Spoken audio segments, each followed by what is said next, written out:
नमस्कार दोस्तों, मैं आपका दोस्त रवि यदुवंशी आपका स्वागत करता हूं अपने चैनल रवि टेक स्टूडियो में। तो दोस्तों, आज का वीडियो स्पेशली लाया हूं मैं। बहुत सारी बम्पर वैकेंसी आई हैं अप्रेंटिस के लिए रेलवे में, वो भी नॉर्दर्न सेंट्रल रेलवे। और इसमें वैकेंसी की अगर बात करता हूं तो मोर देन 200 प्लस वैकेंसीज़ हैं। और एक और खुशखबरी है, इसमें से 20% वैकेंसी जो हैं वो परमानेंट जॉब के लिए भी प्रेफरेंस आपको मिलेगी रेलवे में। तो दोस्तों, आज के इस वीडियो में मैं कवर करूंगा ये कहाँ कहाँ वैकेंसी निकली हैं, क्या सिलेक्शन क्राइटेरिया है और कैसे सिलेक्शन होगा, क्या स्टाइपेंड आपको मिलने वाला है और कितने दिनों के लिए आपकी ट्रेनिंग होगी और ट्रेनिंग के दौरान में क्या क्या फैसिलिटी मिलेंगी और क्या कोई टीए डीए आपको मिलने वाला है इसको अटेंड करने के लिए। सारी खबरें इसमें मैं कवर करने वाला हूं। तो दोस्तों, वीडियो थोड़ा सा लंबा हो सकता है, थोड़ा धैर्य रखिएगा, but at the end of the video आप इस पोजीशन में होंगे कि आप इसके लिए अप्लाई कर सकें और कोई भी डाउट नहीं बचेगा। फिर भी अगर कोई डाउट रह जाता है उसके लिए मैं मौजूद हूँ। तो दोस्तों, जिन जिन साथियों ने अभी तक मेरे चैनल को सब्सक्राइब ना किया हो तो बिल्कुल सब्सक्राइब कर लीजिए और मेरा बेल आइकन जरूर प्रेस करें, जिससे कि मैं जब भी ऐसे वीडियो बना के लाऊँ आपके पास सबसे पहले पहुँचें और इससे रिलेटेड सारे अपडेट्स इस मेरे चैनल पे आपको मिलते रहेंगे। तो चलिए साथियों, स्टार्ट करते हैं इस कारवां को। जैसा कि आप देख पा रहे हैं ऑन स्क्रीन, ये एडवर्टाइजमेंट आ चुका है और इसका जो ऑनलाइन एप्लीकेशन है स्टार्ट हो चुके हैं 2 जुलाई 2020 को रात के 12 बजे से, और लास्ट डेट जो है 1 अगस्त रखी गई है रात के 11:59 आवर्स तक। तो इसके बीच में आप इसके लिए अप्लाई कर सकते हैं।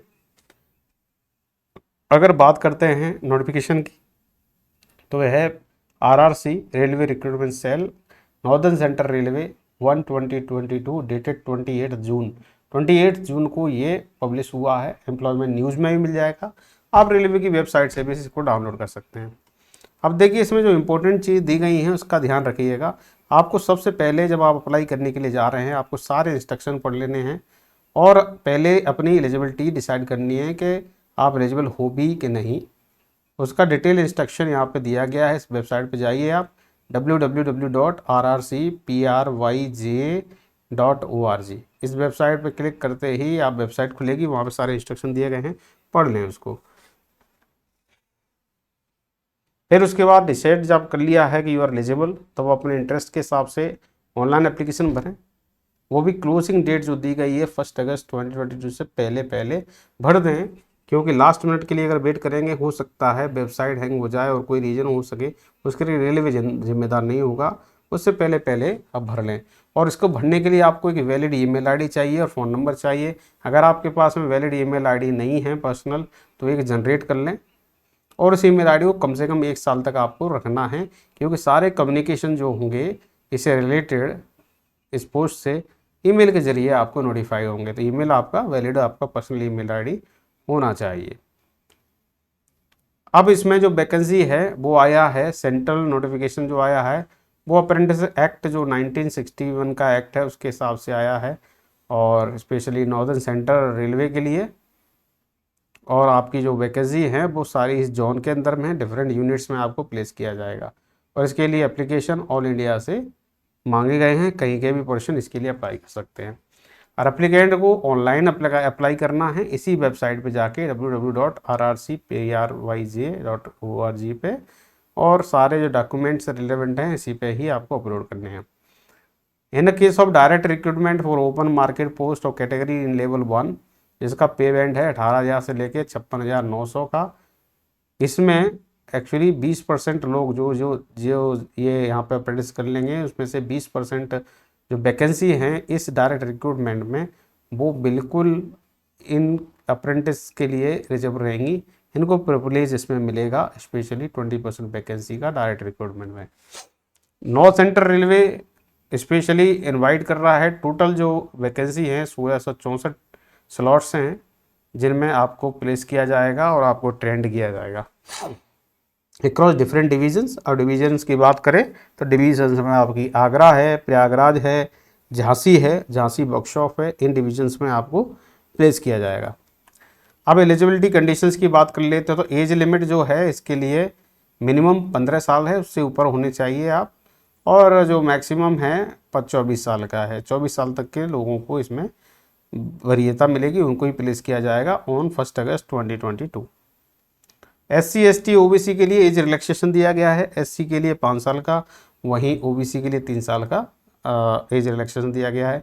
पर्सन विद बेंचमार्क डिसेबिलिटी, जो डिसेबिलिटी है उनको 10 साल का रिलैक्सेशन दिया गया है।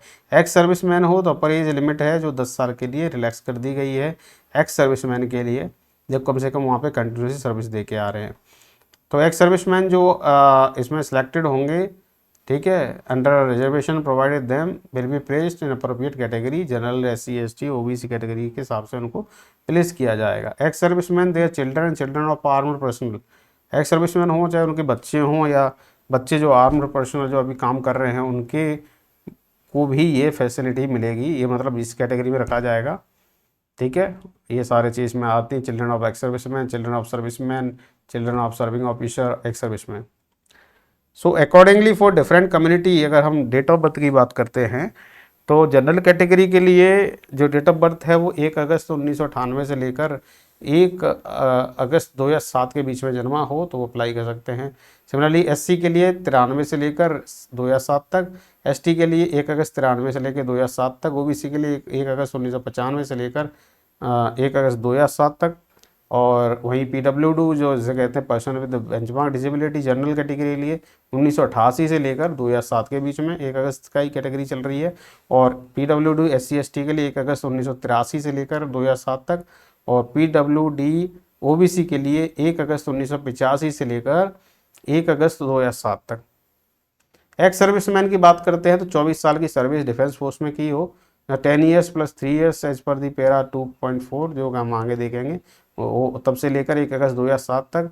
एक्स सर्विसमैन SC ST 29 साल की सर्विस की हो डिफेंस फोर्सेस में, 10 साल की प्लस 3 वो 1 अगस्त 2007 तक। एक्स सर्विसमैन OBC के लिए 27 साल की सर्विस डिफेंस फोर्सेस में से जो एज है प्लस 1 अगस्त 2007 के बीच में जन्मा हो। इसेंशियल क्वालिफिकेशन की बात करते हैं तो इसेंशियल क्वालिफिकेशन सारा इसमें तो अप्रेंटिस की बात हो रही है तो ITI किए हों उनके लिए, ट्रेड क्वालिफिकेशन हो उनके लिए। तो the candidate must have passed SSC जिसे कहते हैं 10th क्लास एग्जामिनेशन और इक्विवेलेंट जिसे कहते हैं 10+2 सिस्टम विद 50% मार्क्स, ये कंपलसरी हैं फ्रॉम बोर्ड से, और मस्ट ITI ज़रूरी है, वो भी NCBT SCBT recognise government of India से होने चाहिए।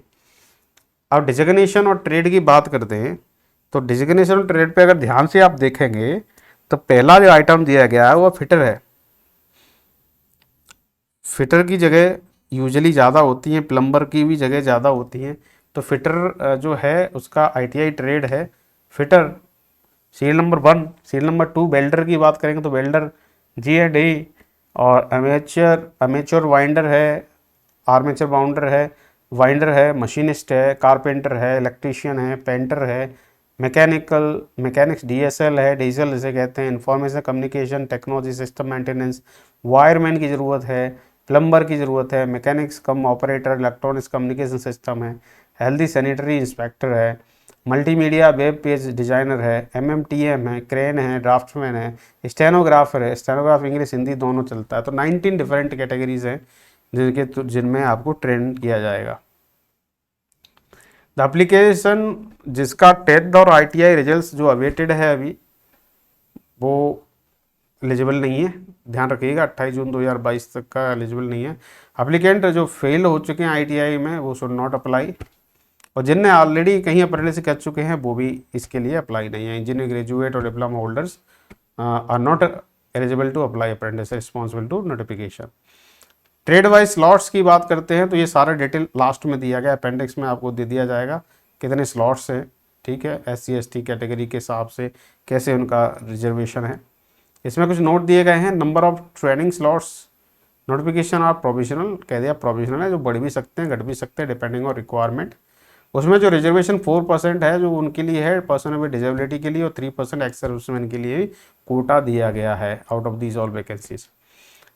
Applicant who want to avail the benefit of reservation of ex serviceman, जो आप एक्स सर्विसमैन का कोटा से रिजर्वेशन लेना चाहते हैं तो आपको डिस्चार्ज समरी सर्टिफिकेट देना पड़ेगा, और सर्विसमैन का सर्टिफिकेट जो रिटायर्ड सर्टिफिकेट है वो देना पड़ेगा, या आप सर्विंग कर रहे हो तो वो सर्टिफिकेट देना पड़ेगा। एससी स्लॉट के लिए एससी का सर्टिफिकेट चाहिए, ओबीसी क्लेम करते हो ओबीसी का सर्टिफिकेट चाहिए। इन सारे के प्रोफार्मा अनेक्सर बी में दी गए हैं, ओबीसी का प्रोफार्मा अनेक्सर सी में दिया गया है, जो कि लेटेस्ट वन जो भी सर्टिफिकेट आप बनवाओगे लेटेस्ट होना चाहिए आफ्टर 1 अप्रैल 2021 के बाद में कंप्यूटर अथॉरिटी से।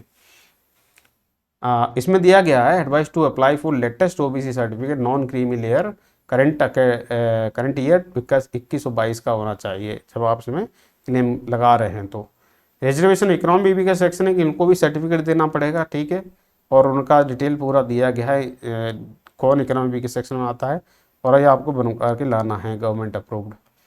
पेमेंट फीस की करें तो 100 रुपये की पेमेंट फीस है, नॉन रिफंडेबल ओबीसी और जनरल कैटेगरी इकोनॉमी के सेक्शन के लिए। एससी एसटी और पीडब्ल्यूडी वुमेन कैंडिडेट के लिए कोई फ़ी नहीं लगेगा, और एक बार आपने फ़ी जमा कर दी तो रिटर्न नहीं हो सकती, ध्यान रखिए। ऑनलाइन इसकी पेमेंट आपको करनी है, और पेमेंट फिलिंग के लिए आपको आरआरसी की वेबसाइट पे जाना पड़ेगा, वहाँ से पेमेंट होगा। पेमेंट आप कर सकते हैं डेबिट कार्ड से, क्रेडिट कार्ड से, इंटरनेट बैंकिंग से, इससे आप ऑनलाइन पेमेंट कर सकते हैं। एक बार सक्सेसफुली डन हो गया आपका एप्लीकेंट जो है वेबसाइट में सबमिट करना पड़ेगा एप्लीकेशन। अगर आपको लगता है कि आपको नहीं सबमिट करना है, पैसा चला गया, तो रिफंड नहीं होगा, तो ध्यान रखिएगा। अब बात करते हैं मेडिकल स्टैंडर्ड की, तो बिल्कुल मेडिकली फिट होना चाहिए, उसकी सर्टिफिकेट भी करस्पॉन्डिंग आपको जमा करने हैं। अब पर्सन विद डिजेबिलिटी की बात करते हैं, लोकोमोटिक डिजेबिलिटी की बात करें तो फिटर के लिए lower limb partially damage one side can be accommodated. Welder की बात है, पर्सन विदाउट लेग और without 3 fingers can also be accommodated. Electrician partially lower limb student can also be accommodated. Stenographer English के लिए OA 1 arm 1 leg blindness, और ये सब चलेगा।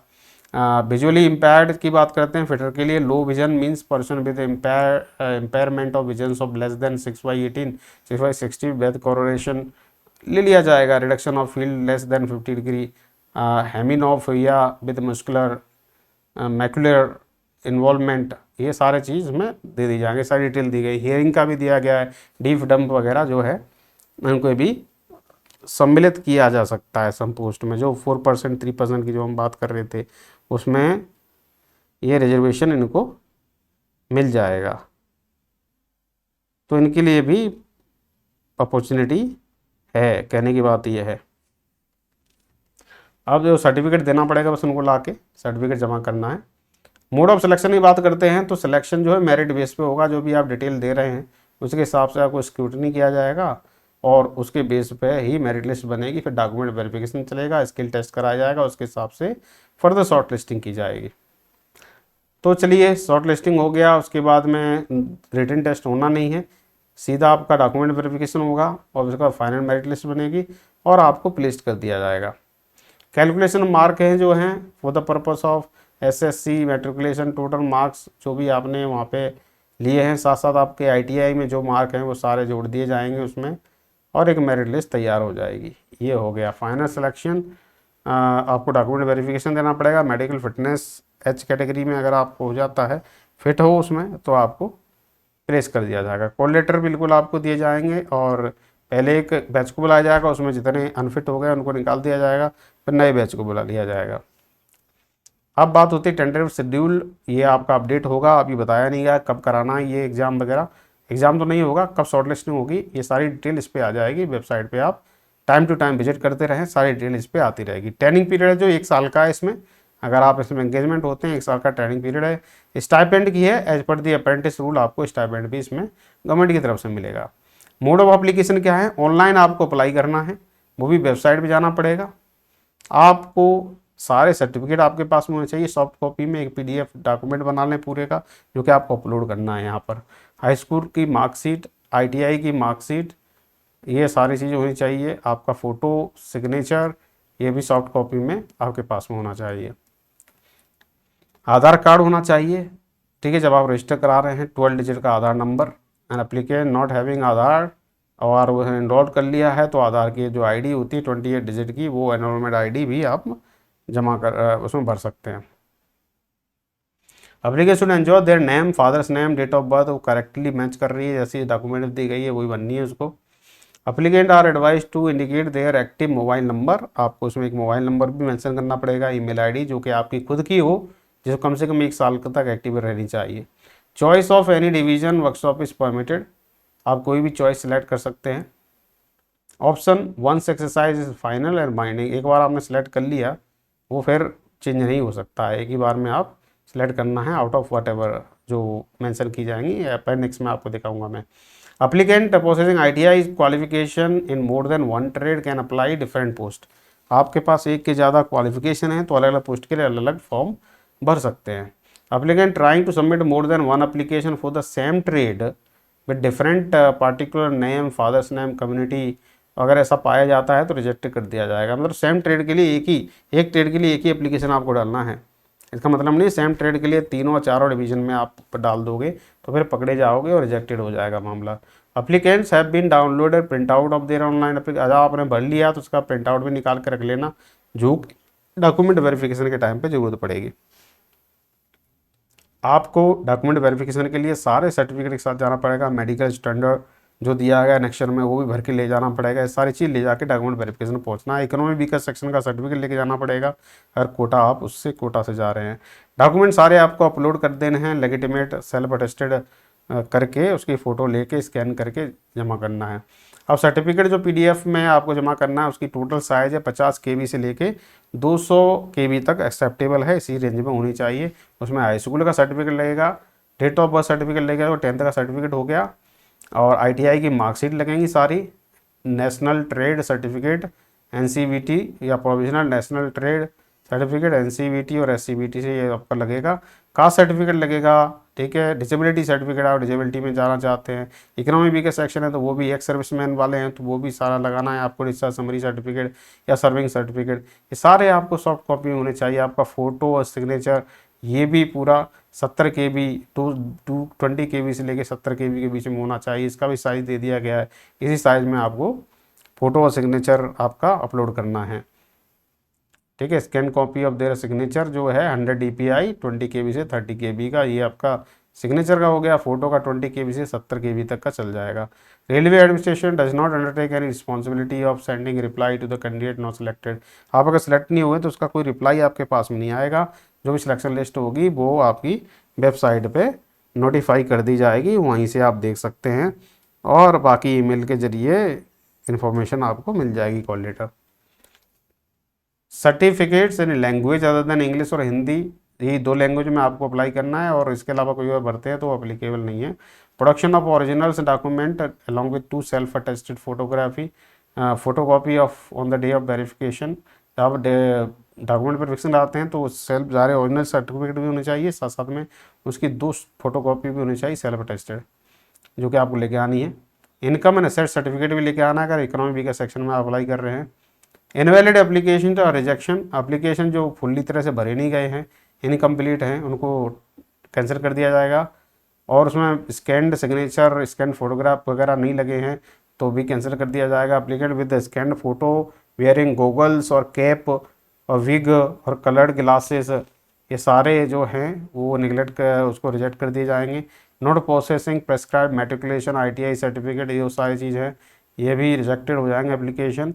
Application without valid community certificate वगैरह नहीं लगाए हो तो भी कैंसिल हो सकता है आपका। रिलेवेंट सर्टिफिकेट जो एज के लिए आप एज रिलैक्सेशन रहे वो नहीं आपने अपलोड किया है, उस कंडीशन में भी आपका कंडीशन रिजेक्ट हो सकता है। Application without proof of age, application over aged हो गए हैं और उसके बाद में एज रिलैक्सेशन है उसका नहीं लगाए हो तो इनकरेक्ट इनकम्प्लीट एप्लीकेशन है, वो सारे रिजेक्टेड कर दिए जाएंगे। मल्टीपल एप्लीकेशन है सेम पोस्ट के लिए तो भी रिजेक्ट कर दिए जाएंगे। एप्लीकेशन विदाउट एग्जामिनेशन फ़ी जो 100 रुपीज़ है आपने नहीं पे किया तो रिजेक्ट हो सकता है फॉर्म।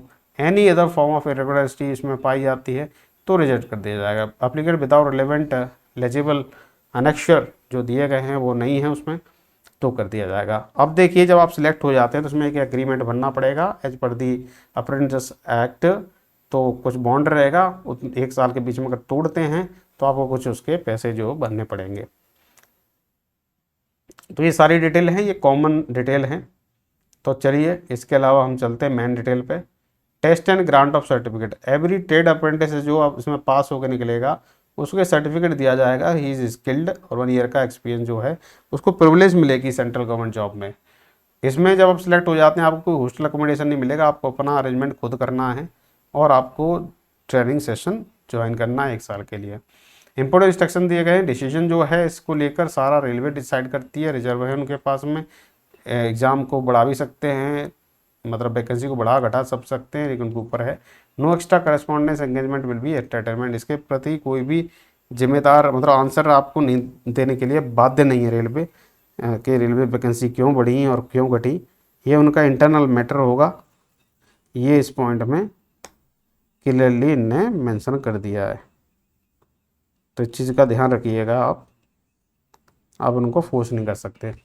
और दूसरी है, आप जुगाड़ के चक्कर में नहीं घूमें। कैनवैसिंग जो है क्लियरली डिस्क्वालीफाई कर देगी आपके कैंडिडेचर को, जुगाड़ के चक्कर में नहीं घूमें। और आप जब अप्लाई करें उससे पहले देख लें कि आप इस पोस्ट के लिए फुलफिल करते हैं एलिजिबिलिटी क्राइटेरिया और नॉट, ये बिल्कुल क्लियर अपने दिमाग में रख लें। और देखिए पूरा जो डिटेल जो आप भर रहे हो क्लियर भरें और ट्रू जेन्यून डिटेल दें। जब आप शॉर्टलिस्टेड होंगे तो उसी के हिसाब से होंगे। नो अलाउंसेस और कन्वीनियंस ट्रैवलिंग अलाउंसेस ये क्लियर कह दिया है, नहीं में आपको मिलेगा। आप डॉक्यूमेंट वेरिफिकेशन के लिए आ रहे हैं, टेस्ट के लिए आ रहे हैं, तो इसके लिए TADA नहीं दिया जा सकता है। और आफ्टर सिलेक्शन जो है और आपको एक ट्रेड दे दी गई है, वो ट्रेड चेंज नहीं होगी, एक बार दे दी है तो चेंज करने का मुश्किल है, ठीक है। Applicants will be trend only for a particular trade, जिसके लिए आप सिलेक्ट हुए हैं उसी में ही आपको ट्रेनिंग मिलेगी।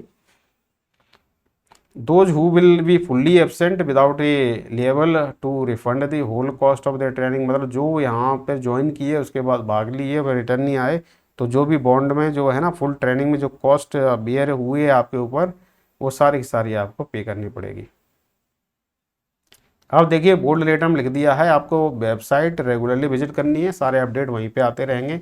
इंपोर्टेंट एडवाइजरी यहाँ पे दे दी गई है, applicant will be selected probably on merit basis, तो जो आप डिटेल भर रहे हैं उसी के हिसाब से आप सिलेक्ट करेंगे। Recruitment cell not centre railway has not appointed any agent, इसके लिए कोई एजेंट और अथॉरिटी ने डिसाइड नहीं की है कि वो शॉर्टलिस्ट करेगी, रेलवे ही शॉर्टलिस्ट करेगी और मेरिट के बेस पे आपका सिलेक्शन होगा। तो कोई बंदा अगर ये कहता है कि हम आपकी जॉब लगवा देंगे, उसके चक्कर में ना पड़े, ठीक है। तो ये क्लियर है। कोई भी लीगल मैटर होता है तो सारा जुडिक्शन इलाहाबाद के अंदर में आएगा, ठीक है, वहीं पे इसका निपटारा होगा।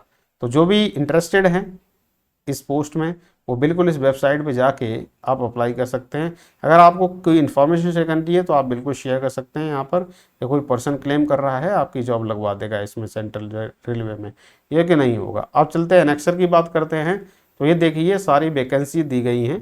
जैसे कि हम बात करते हैं प्रयागराज डिवीज़न की मैकेनिकल डिपार्टमेंट में, देखिए टेक्निकल फिटर हैं 335 स्लॉट हैं, जिनमें जो जनरल कैटेगरी के 137, OBC के 90, SC के 50, ST के 25, इकोनॉमी के 33, टोटल 335 हो गए। इसमें एक्स सर्विसमैन 10 चाहिए, OH, HH person with disability 6 post है। तो देखिए हर एक की पोस्ट वाइज और कैटेगरी वाइज यहाँ पर सब डिवीजन दिए गए हैं। देखिए प्रयागराज में टोटल 364 पोस्ट हैं और देखिए इतना सारा वैकेंसी है। इसी तरह से देखेंगे इलेक्ट्रिकल डिपार्टमेंट में वहीं प्रयागराज में देखिए 339 वैकेंसी हैं अलग अलग ट्रेड के लिए, fitter, welder, carpenter, technical armature, winder, machinist, painter, इन सब का मिला के 339 वैकेंसी हैं जो कि फर्दर क्लासीफाई हो गई हैं अलग अलग कैटेगरी में। एक्स सर्विसमैन के लिए भी 8 दे दी गई हैं, पर्सन विद बेंचमार्क डिजेबिलिटी के लिए 4 पोस्ट दे दी गई हैं।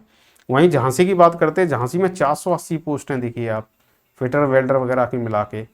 और देखिए यहाँ पे वर्कशॉप झांसी में देखेंगे तो 180 पोस्ट हैं, ठीक है। वहीं पे अगर चले जाते हैं आगरा कैंट डिवीज़न में चले जाएंगे तो वहाँ जो टोटल वैकेंसी देखिए कितनी है, 296 वैकेंसी हैं टोटल। तो आप इसमें वैकेंसी वाइज भर सकते हैं, इतनी सारी वैकेंसीज हैं, आपकी क्वालिफिकेशन के हिसाब से आप सेलेक्ट कर ले कौन से डिवीज़न के लिए अप्लाई कर रहे हैं। ये आगरा डिवीज़न हो गई, वर्कशॉप झांसी हो गया, झांसी डिवीज़न हो गई, इसके अलावा आपका प्रयागराज डिवीज़न होगी, प्रयागराज डिवीज़न में ही 364 339 पोस्ट हैं। झांसी में सबसे ज़्यादा हैं 480 और 180। तो ऐसे करके ये डिविजनल वाइज वैकेंसी दी गई हैं, आप सिलेक्ट करके भर सकते हैं। ये सारे एनेक्शर दी गए हैं, जैसे आप SC ST सर्टिफिकेट बनाना है वो इस वाले फॉर्मेट में होना चाहिए। सिमिलरली आपका OBC का इसमें आएगा, ठीक है, इकोनॉमी वीकर सेक्शन का भी दिया होगा। तो ये सारे जो फॉर्मेट आप यहाँ से प्रिंट आउट निकाल लें और इसी में बनवा लें और सर्टिफिकेट इशू करवा लें। सेंट्रल गवर्नमेंट जो गजटेड रैंक के SDM हैं, तहसीलदार है, उनसे सिग्नेचर लेना है और ये जमा करने हैं। तो दोस्तों ये सब डिटेल थी regarding the railway recruitment cell जो अप्रेंटिस पोस्ट हैं। तो अब गोल्डन अपॉर्चुनिटी है, मैं तो कहना चाहूँगा कि बहुत ज़्यादा वैकेंसी हैं, तो आप अप्लाई कर सकते हैं। और 1664 टोटल मिला के वैकेंसी आपको दिख रही हैं। देखिए 1664 बहुत बड़ा नंबर होता है, इतने लोगों को ट्रेंड किया जाएगा, उसमें से 20% वैकेंसी जो डायरेक्ट रिक्रूटमेंट आएगा उसमें 20% जो वैकेंसी भरी जाएंगी उन्हीं अप्रेंटिस से भरी जाएगी, स्पेशल प्रिविलेज इनको मिलने वाला है। तो दोस्तों बहुत गोल्डन अपॉर्चुनिटी है ऐसे साथियों को जिनने ITI कर लिया है और 10th किए हुए हैं, तो बिल्कुल आपको इसमें जाना चाहिए रेलवे में और स्किल सीखना चाहिए, स्किल बहुत ज़रूरी है। और ये इंपॉर्टेंट डेट बिल्कुल लिख लें कि डेट जो ऑनलाइन एप्लीकेशन की स्टार्ट हो रही है 2 जुलाई से, और लास्ट डेट है जो 1 अगस्त है, इसके बीच में आपको ऑनलाइन एप्लीकेशन डाल देना है। तो दोस्तों आई होप आपके सारे डाउट क्लियर हो गए होंगे। अगर फिर भी कोई डाउट बचता है तो आप कमेंट सेक्शन में लिख दीजिएगा, मैं बिल्कुल रिप्लाई कर दूंगा। तो दोस्तों जिन जिन साथियों ने अभी तक मेरे चैनल को सब्सक्राइब ना किया हो तो बिल्कुल सब्सक्राइब कर लें और बेल आइकन प्रेस करना ना भूलें, क्योंकि मैं ज़्यादातर ऐसी वीडियोस लाता रहता हूँ। इस वैकेंसी जो भी वैकेंसी निकल रही है इन पे जो फास्टर अपडेट मिलेंगे मेरे इस यूट्यूब चैनल पे आपको मिलेंगे। तो दोस्तों बिल्कुल इस चैनल को सब्सक्राइब कर लें। तो मिलता हूँ अगले वीडियो में एक नए वीडियो के साथ, तब तक के लिए नमस्कार, जय हिंद, वंदे मातरम।